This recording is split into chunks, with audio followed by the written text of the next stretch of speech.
Begin today at the bottom of Daf Nun Vav Amud Beis at the Mishnah. Sagt the Heilige Mishnah, Omar Rabbi Akiva. Rabbi Akiva said, Danti Lifnei Rabbi Eliezer. I was discussing the following halacha in front of Rabbi Eliezer. And we had this before. There are two kinds of halachas of tumah. One is etzam kisaira, when you have the bone the size of a barley from a dead body. So that bone causes tumah only if you touch or carry it, not inside an oil. Then there's another tumah, which is the tumah of a revi'is dam. A quarter of a lug of dam also causes tumah. So now the question is how this applies to a Nazir. So Rabbi Akiva said the following kavachayme. Ma metzem kisaira, if when it comes to the halacha of a bone the size of a barley, she'ein emetama adam ba'oil, it doesn't cause tumah when they're found inside a tent. Persons in the same place under the same roof with this etzem kisaira, but hanazir megaleach hamagoyav amasoi. But nevertheless, even a Nazir, if he touches or carries it, he will become tamei and he'll have to start his own Naziris again. Revi'is dam, if so, a quarter of a lug of dam, shu metama adam ba'oil, that usually it is metama a person that's in the same oil with this revi'is dam. Ain't it din? So most definitely, so it should be that a Nazir should have to start his Naziris again if he touches or carries it.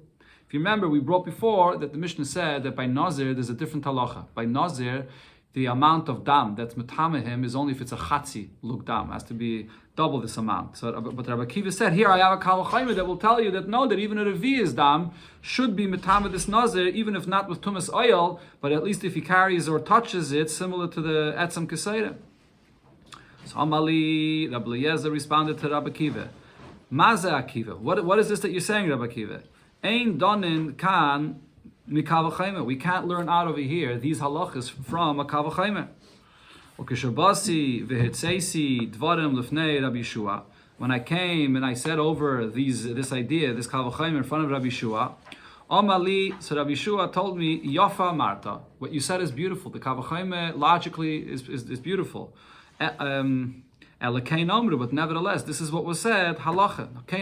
This is halacha l'Moshe Misinai, that this is the way it is, meaning you can't make kavachaymes when it comes to a halacha l'Moshe Misinai.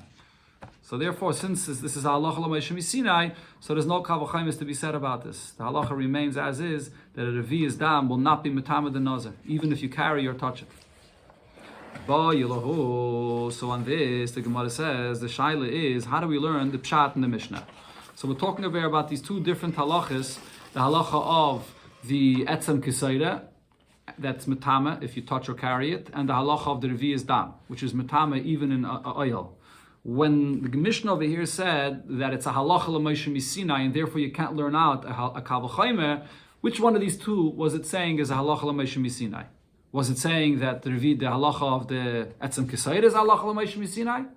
Or was it saying that the halacha of the revi'is dam is metame, is halacha l'Moshe Misinai? So the shaila is, etzem kisaira halacha, is the halacha of the bone size of a barley that's metame, that's the halacha l'Moshe Misinai, and therefore you can't learn any kavachayme from it? Or revi'is dam kavachayme, and now Rabbi Akiva came to learn out the halacha of revi'is dam with a kavachayme, ve'ein dana kavachayme me halacha, so you can't learn out revi'is dam with a kavachayme from etzem kisaira, since etzem kisaira is the halacha l'Moshe Misinai. Or perhaps what they were saying is revi'is dam halacha. This halacha that a revi'is dam is metama a person when he's in the oil, that's the halacha l'Moshe Misinai. Ve'etzem kisaira kavachayme, and we're trying to say that we can make a kavachayme from what we find regarding etzem kisaira to a revi'is dam, that if a revi'is dam is metame in an oil, so for sure for a Nazir he should also become tamei. They ain't done a kavachayme ma'halacha, and you can't learn out a kavachayme ma'halacha, meaning the fact that the revi'is dam is a halacha. The only way this kavachayme works is by the fact that you have these two different dinim here. The din of etzem kisaira that's metame only b'mago masa, and the din of revi'is dam that it's metame even tumas oil, and that creates this kavachayme here. So the question is, which one of these two was the halacha l'Moshe Misinai, which is the reason why you can't say the halacha, the kavachayme. Can the kavachayme go both ways? It doesn't. The kavachayme is one way. We know what the kavachayme is, but in order for the kavachayme to work, what's this kavachayme here? The kavachayme is that etzem kisaira is metama only b'mago b'masa, and that the revi'is dam is metama b'oil. So if etzem kisaira, which is only metama b'mago b'masa, a Nazir becomes Tommy of it, so for sure, Revi'is Dam, which is Ba'ayel, for sure, Tommy, a Nazir should become Tommy. So in order for this Kavach Chaimah to work, in order for this Kavach Chaimah to work, you have to have both of these dinim.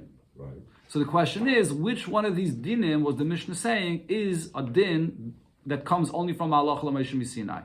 Etzem Kisayda comes from the Allah L'Moshe Misinai, or Revi'is Dam, which is Matama Ba'il, comes from Allah L'Moshe Misinai. So if I say Revi'is Dam is the... It's the same Kavach Chaimah. I can't say it's Kavach Chaimah then. No, you could. No, again. Moshe Misinai.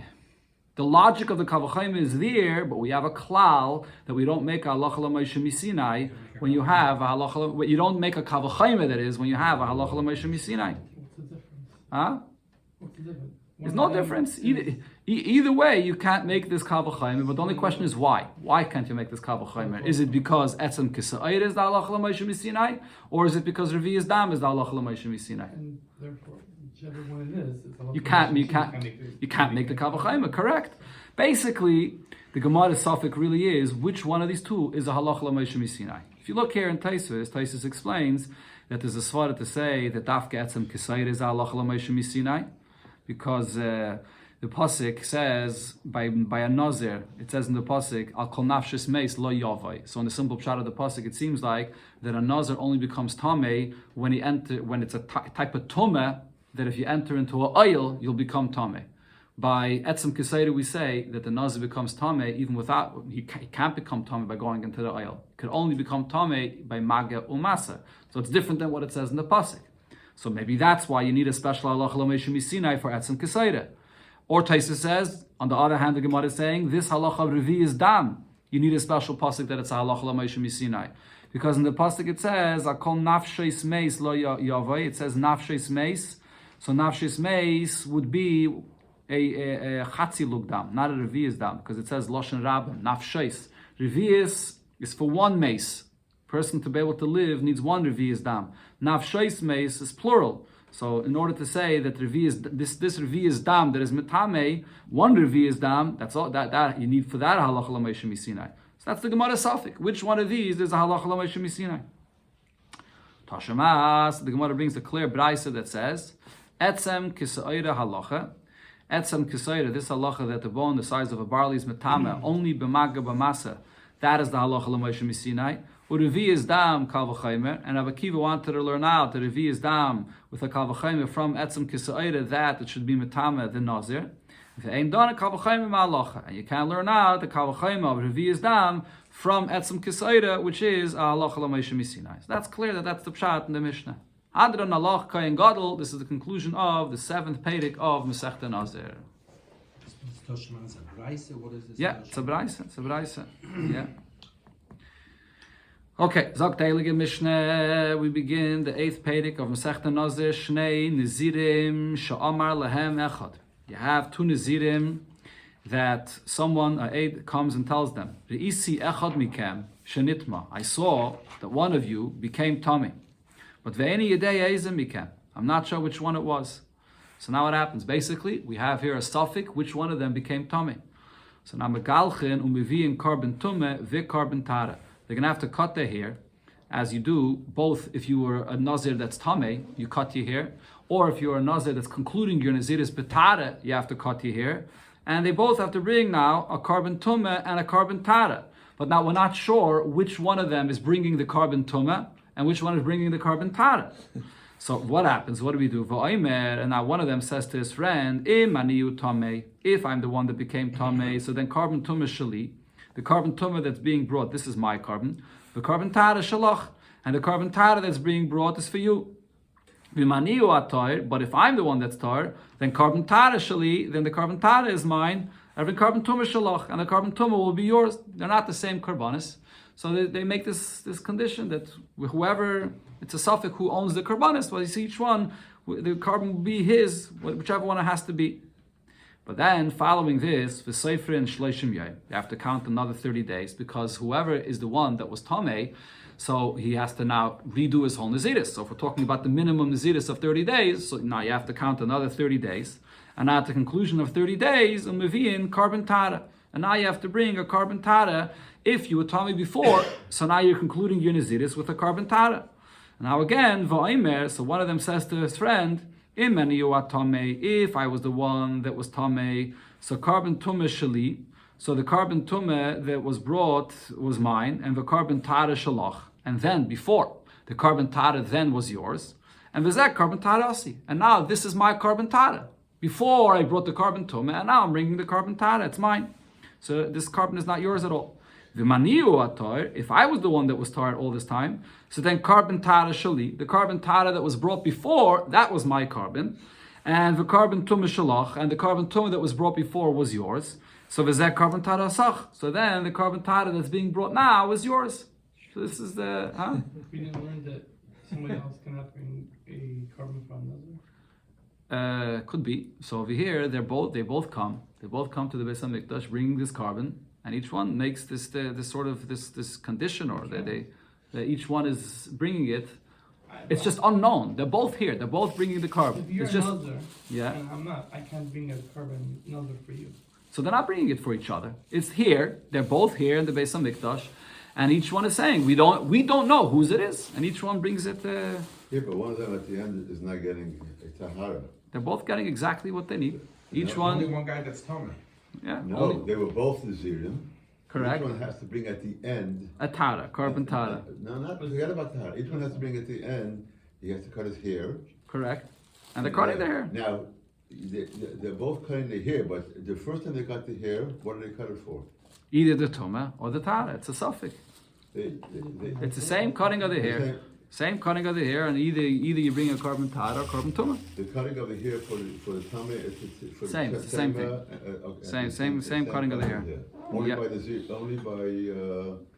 by the third is different. Side is different, correct. You cut all the hair of the body. Okay, sagt the Gemara, Katani, what did it say here in the Mishnah? Shnei Nazirim. That we have here two Nazirim, that someone, Sha'amar Lem, Re'isi Echel Mekem Shenitma. One person comes and says, I saw both of you, and I'm not sure who became Tomei. Any day is and became, not sure who it is. So the question is, how does this happen? So simply we learn the Mishnah, that means that there are three people present here. These two Nazirim, and this one person, this Eid Echad, that's witnessing what's going on. So the question is, why should this be a suffix? Va'amai. Why are we saying now that we have a suffix who's Tomei, and therefore they have to make this condition between them? Kol suffix tumah b'reshus hayachid. Anytime there's a doubt whether someone became Tomei, and it happens in a private place, in a reshus hayachid, what's the halacha? Meheichli alfinallah. From where do we learn out this situation of tumah? We learn it out misaita. We learn out from what the halacha is by a saita, and what do we learn from there? Ma saita, just like by a saita, the halacha is that she becomes completely tomei. It's not a suffix tomei by a saita. And what's the situation by a saita? Bayol v'niv eles. There are two people that secluded themselves. There is the man and there's the woman.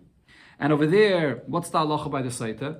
When there's a suffix, whether they had any relation with each other, but in a situation of this suffix, of these two people that were privately, they become vadai tomei. We learn out from there regarding all other situations. Af kol suffix tomei b'reshus hayachid. Anytime there's a suffix tumah that takes place in Reshus HaYachid, and what means Reshus HaYachid in this context? Kogain de ikke bei trei. That's only if it's two people that are in a place, in a private place. Doesn't have to be secluded, mamish, doesn't have to be closed, but in an area where there's only two people. That defines a Reshus HaYachid regarding tumah, that if there'll be a suffix tumah, so then there'll be tomei. So if so, the question is, Aval Hacha, Shnei Nazirim V'hai Dekoi Gabein. Here the story is you have these two Nazirim, and you have this third person that's with them, that's witnessing what's going on. So Atlasa. So if so, you have three people. So Havalei Safik Tumeh B'Reshus Harabim. So this is not defined anymore as a Reshus HaYachid regarding Tumeh, but it's considered to be a Reshus Harabim. The fact that you have three people, so it's a public place. Now what's the halacha? Anytime you have a Safik Tumeh that takes place in a Reshus Harabim, anytime there's a suffix tumah in the Reshus Harabim, sveikei tar. The da'at of tumah, we treat it as completely tar. Nobody's tumah. If so, over here in our Mishnah, there should be no suffix tumah at all. Nobody should have to bring any carbon for his tumah. Rabbi Bar Avuna, so Rabbi Bar Avuna answers that the third person, this aide, wasn't together with them. But this person comes and says, Re'isi tumesh and nizraka beinechem. He wasn't together with them in the same place. He was in a distance. He was looking out of a window from somewhere. And he says, I saw that this tumah that flew or that went amongst you, and I didn't notice who it touched. So he's not together with them. So there are only two people together. So if there are two people together, so then there's a suffix tumah and they become tameh. Right? But over here, the chiddush though is that even though it's suffix tumah in reshus hayachid, we just said that suffix tumah and reshus hayachid, they should both be vadai tameh. But over here, nevertheless, we're still saying that it'll only be a suffix tumah. Okay, so this is he was standing far away and he was seeing what's going on over here. Taisus asks this question that if so, it should be a vadai tumah. So Taisus over here says that by Saita, the reason why by Saita they're both Vadai Tameh is because over there, what's the suffix? The suffix is whether they had relation with each other. If they did, then they're both Vadai Tameh. Over here, what's the suffix? The suffix is, he says, I saw Tumeh touching one of you, but I'm not sure which one. Over here, it's a suffix Tumeh that only touched one and not the other. This type of suffix Tumeh in Reshus HaYachid is not exactly like Saita, so over here, only one of them will be Tameh. And therefore it remains a suffix. So now the Gemara says, we can see this also in the language of the Mishnah, that this aid is not together with them. Amar Rav Ashi Dekanami, I'll prove this to you from the words of the Mishnah. Diktani, because the Mishnah says, Ve'eini yoideya eza mikem. I'm not sure who of you became Tameh. So what's the proof of this lashon? So the Rishonim say the proof here is, if he was together with them, he was right there, so then he should have seen what happened. Elamai, maybe now he forgot. Who was Reuven, who was Shimon, who was standing here, who was standing there. The Mishnah would have used a different term. The Mishnah would have said, Shachachti, I forgot who it is that became Tameh. The fact that it says, Eni Yedeya is mashma, that he was far, and he saw that there was Tumah amongst them. He saw a Pesasheretz or something, the Tumah, no, not a Sheretz, it has to be a Tumas Mace. He saw a Tumas Mace amongst them, but he's not sure who. So Shema Mina, this language of Eni Yedeya proves that the person seeing this is not right there. He's far away. Sagt the Gemara weiter, it said in the Mishnah, Megalchen u'mivien, because we have a suffix here about what happens. So what happens? Megalchen u'mivien, they both have to cut their hair the first time, because maybe one of them is Tameh, we're not sure who, and then again, the second time, and then they make this condition, whoever's bringing the carbon tumah is his, or is bringing the carbon tara is his. So regarding the karbanis, we understand that works. What the Gemara is going to discuss over here is, how about regarding cutting the hair? The Nazir has to cut his hair, both whether it's a Nazir cutting his hair betumah or betara, he has to shave all the hair on his head, including the payas. The question is, if there's a suffix here, how's he allowed to cut off his payas? Missuffix, you're allowed to be over on the lav of not cutting off the payas. Either for Tara or for Tomei he's cutting. Correct, but if he's not Tomei, then he doesn't have to cut his hair. Right? So he's cutting. He cut it for Tara. Yeah, but then you cut it an extra time though, because you're doing it once and then twice. So fragt the Gemara, how could you do this here, this extra time, if it's only a suffix? Maybe he's not tamei, and he's doing the lav of hakafe, which means that you take off all the hair of your head, including the payas. So Shmuel says, this is a very strong question. And we'll have to say, Be'isha v'katan. Our Mishnah is only talking about these two people that are either Nazirim because it's an Isha, it's women that are Nazirim, or a katan. A katan, as we know, from the age of 12 and higher, if a katan knows what he's saying, he could already accept upon himself Nazirus. So for the Isha or the katan, there's no lav to cut off the payas. And therefore, that's what our Mishnah is speaking about, that we allow him to cut off all the hairs, including the payas, in a time when it's a suffix. Fragt the Gemara, v'loikma begadol. Why is Shmuel saying such a deichik? Our Mishnah is speaking about either a Isha or a katan. Why doesn't he say that it's speaking about a gadol, an adult, regular? And va'kafas kolaroish loishma kafa. And the answer would be that the lav of cutting off your payas is only if a person is just cutting off the payas, but he's leaving the rest of the hair on his head. So then the lav, leisakif pa'as roishcha, pa'as means only if you're cutting off the corners, but you're leaving the rest of the hair. But if you cut off all the hair, so then that's not what the Torah means when it says pas reishcha. That should have been the answer. Says the Gemara, the fact that Shmuel does not give this answer, Shmami Nakasav Shmuel, I see from here that Shmuel's opinion is hakafas kol reish shma kafa. Even cutting off all the hairs on the head is also part of the lav that the Torah said not to cut off the hairs, not to cut off the payas. We had this already before in the Gemara. The Gemara brought this regarding Mitzayra and Nazir, that even if you cut off all the hairs, you shave everything, it's also part of the lav. Mazutre masni laha shmaite the Shmuel aseife. Mazutre taught this answer that Shmuel just said, not in our Mishnah, but in a later Mishnah here, in this Pedic. There the Mishnah says also a situation of a suffix. Nazir shaya tamei b'suffix. Nazir, he became tamei, and it's a suffix if he's tamei. Or muchlit b'suffix. It's a suffix whether he is a mitzayda, a confirmed mitzayda or not. So there it says, after 60 days, which is after he cuts his hair twice, he's able to eat from kachim. And he's going to have to end up cutting his hair 4 times. Twice for being a mitzayda, we learned about this already. Twice for being a mitzayda, and then again twice, once for being a nazir tamei and once for a nazir tar.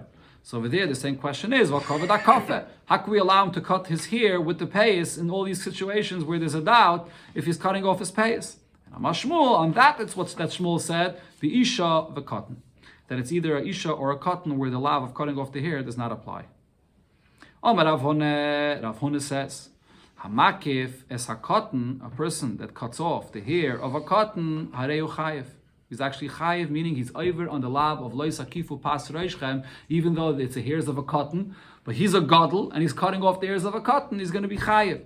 So in the simple pshat of the Gemara, it seems like that Rav Huna is arguing, at least with what part of the answer that Shmuel said. Shmuel said whether it's a isha or it's a cotton, so then you can cut off the hair of an isha and a cotton. Rav Huna is saying no, you're not allowed to cut off the hairs of a cotton. So Ravada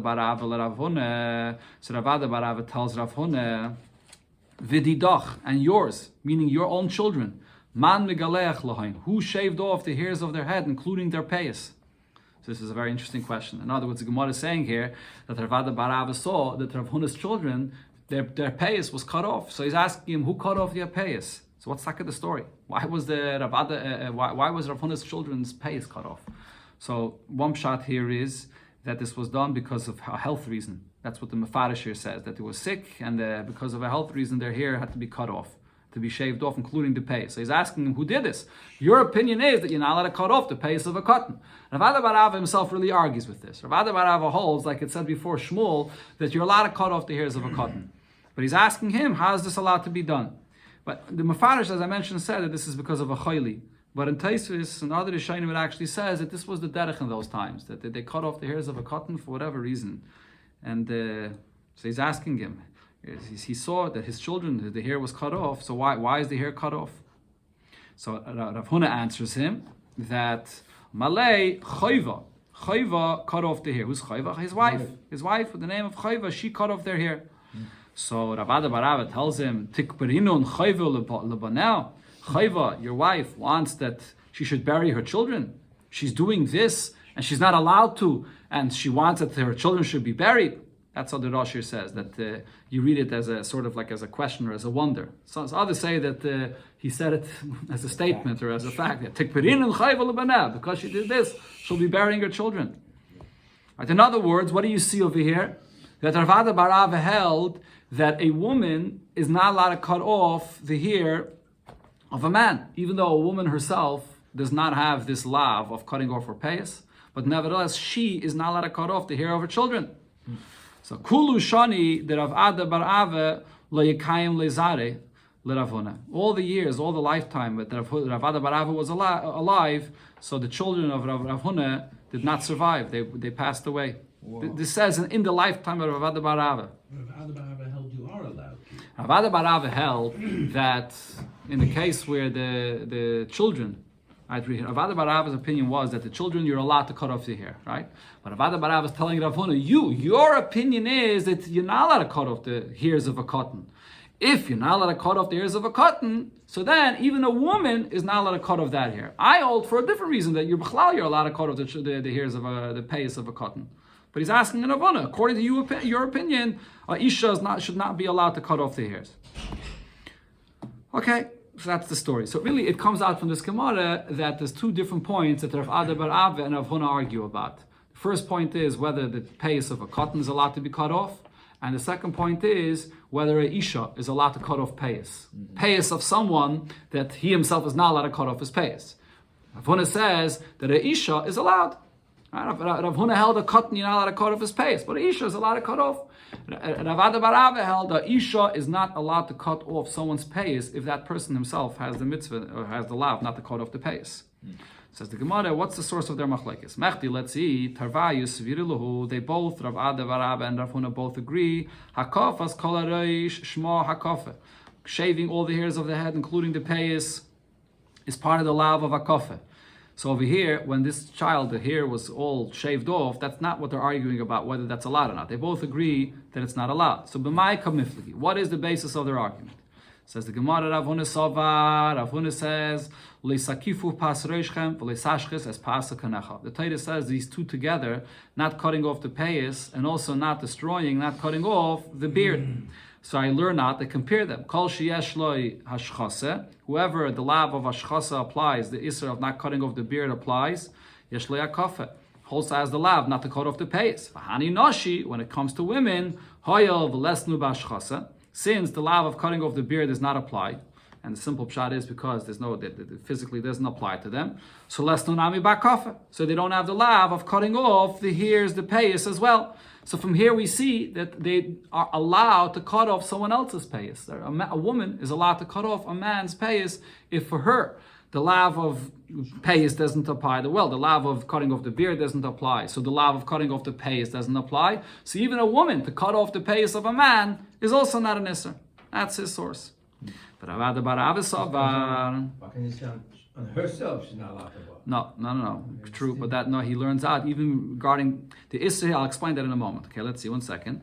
Ravada bar Abba Savar, Ravada bar Abba holds Echad HaMakif, ve'Echad HaNikif b'mashma. When the Torah writes, Loi Sakifu, so there's two different things that are included in this Loi Sakifu. Loi Sakifu refers to the person himself, which his hair is getting cut off. That's called the Nikif, the person that the payas is being taken off. And Lo Sakif also includes you should not cut off, which means makif, someone else that's cutting off the payas. So echad hamakif ve'echad hanikif b'mashma. That lashon includes both, the one that's cutting off the payas and the person that his payas is getting cut off. And the iskish makif lenikif. And since they're both included in this one pasuk, so I compare the makif, the one that's cutting off the payas, to the one that his payas is getting cut off. The nikif mechayev, if the nikif himself, the one that his payas is getting cut off, is chayev, he's not allowed to cut off his payas, makif nami mechayev. So the one cutting off his payas is also chayev. But v'hai cotton, when it comes to a cotton, hoyel v'hu gufei lav bar einshin hu, since the cotton himself is not chayev, he's a cotton. There's no einshin for him, and therefore the chayev of cutting off the payas for him himself does not apply. The mechayev, again, v'hu gufei lav bar einshin hu, the mechayev, he's not bar einshin, makif nami loy mechayev. So therefore the one that cuts off his hair is also not going to be chayev. This is what again? See, even a man, and even a gadol that cuts off the hair of a cotton will also be potter. So this is the source of Rav Ada bar Ava's opinion that when it comes to cutting off the hair, so a man is allowed to cut off the hair of a cotton. The point over here is, as some achrenim explain, the Keren Oira explains, what the Gemara is saying is the lav to cut off somebody's payas. What's the isser of cutting off someone's payas? Is the isser because you're causing this person, the nikif, to be nichshal in the isser, that his payas are being taken off. If that's what the point of the isser is, so if you're cutting off the payas of the cotton, since the cotton himself is not mechuyev, so then the makif, the one that's cutting off his hair, is also not being over an isser. Because you're cutting off the payas of somebody that he himself has no chiyuv, has no isser to cut off he's not a baranchin. But it could be that the isser of the makif, to cut off the hair of a person, it's a separate isser for him. Not because he's causing the nikif that his hair should get cut off. It's a separate isser on the makif that you may not cut off this hair, this payas of a yid. So it doesn't matter if the person you're cutting off his hair is a cotton or not. Right? And therefore, Rav Huna says that you can't cut off the hair even of a cotton. And the same thing also, this is the same pshat also in the machlokes regarding a isha, whether a isha is allowed to cut off the hair or not. Right? So whether it goes together, these two inyanim over here. Meaning you can't cut off anybody's hair. No. The cotton, even the cotton, that's the chiddush of